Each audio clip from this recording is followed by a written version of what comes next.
สวัสดีครับพ่อแม่พี่น้องมื่อนี้ก็มากรีดยางนะครับตอนนี้กรีดยางเสร็จแล้วครับตอนนี้เวลาประมาณตี 5จะ40แล้วครับกรีดยางเสร็จแล้ว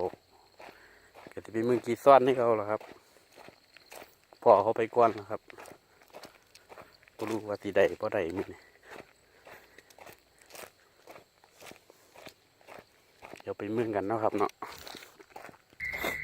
นี่ครับใกล้ถึงแล้วครับนี่เป็นสวนยางครับอยู่ข้างกันนี่ครับจะติดตั้งไว้เปิดเสียงรอไว้ครับกรีดยางเสร็จก็เลยมามึงครับว่ามันสีใดบ่ได้ครับเป็นสวนยางครับเนาะอันนี้ยางน้อยครับยางมาท่านกรีดครับตอนเนื่องจากเมื่อวานครับมาเก็บกีซ่อนไปมึงกันครับได้ป่ะพอฮะนอนเฝ้าแล้วครับ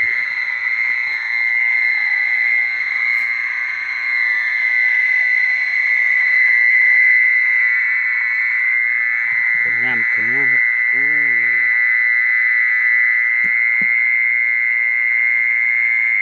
หลายมันหลาย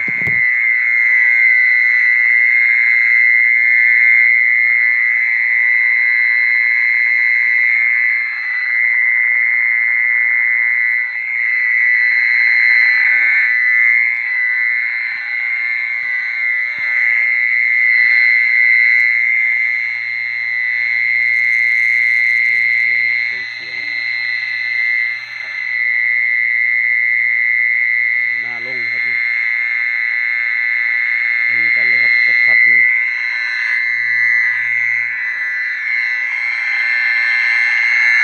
ครับ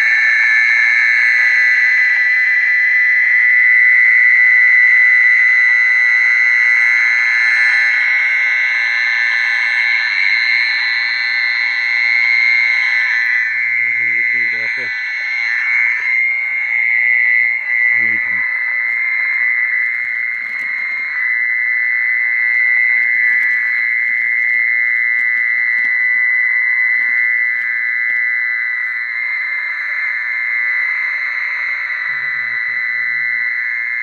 เมื่อวานได้จากโลกเมื่อวานอันนี้ล่ะมื้อนี้ล่ะโอ้มื้อนี้ประมาณ2 โลกว่าอยู่นี่หลายก็เมื่อวานอีกเนาะ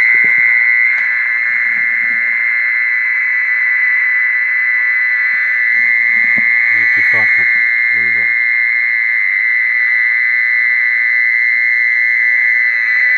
มึงสีมึงหน่อยนะ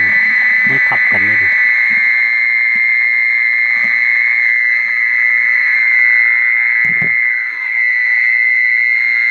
นี่ถังนี่ก็นี่ครับ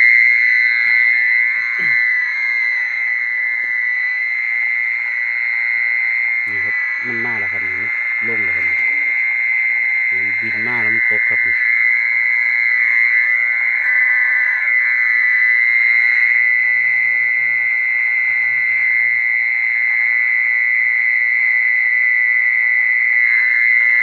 เป็นเครื่อง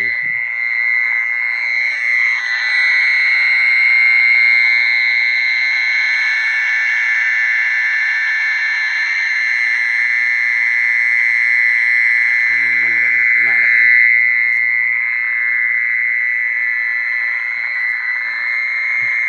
ไปแล้วครับ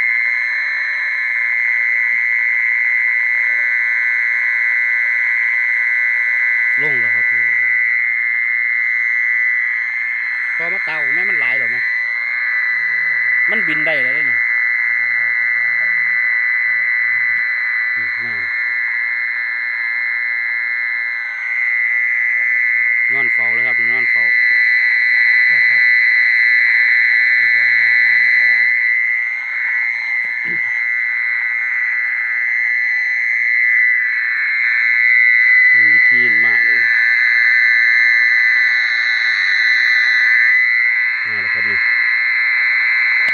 งแล้วครับนี่มาอีกแล้วลงหลุมแล้วครับนี่เสร็จครับเรียบร้อย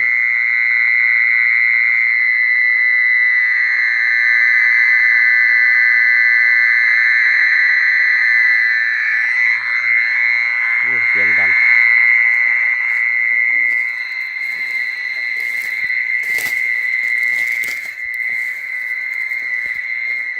ฝากกดติดตามนี่เด้อครับเด้อ